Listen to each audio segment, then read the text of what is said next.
छत्तीसगढ़ की मशहूर भरथरी कलाकार अमृता बार्ले का निधन हो गया है। मिनीमाता राज्य अलंकरण से सम्मानित लोक गायिका के पार्थिव शरीर का आज अंतिम संस्कार होगा।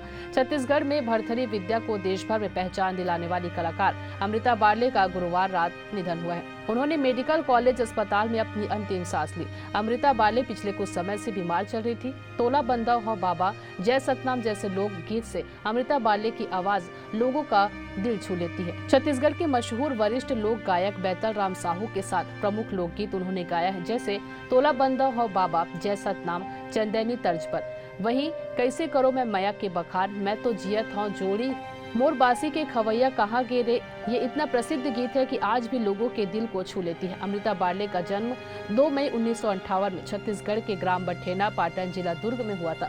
अमृता बार्ले के द्वारा छत्तीसगढ़ में ग्राम बठेना दुर्ग से 9 वर्ष की उम्र से 1970 से 2023 तक की यात्रा रही है।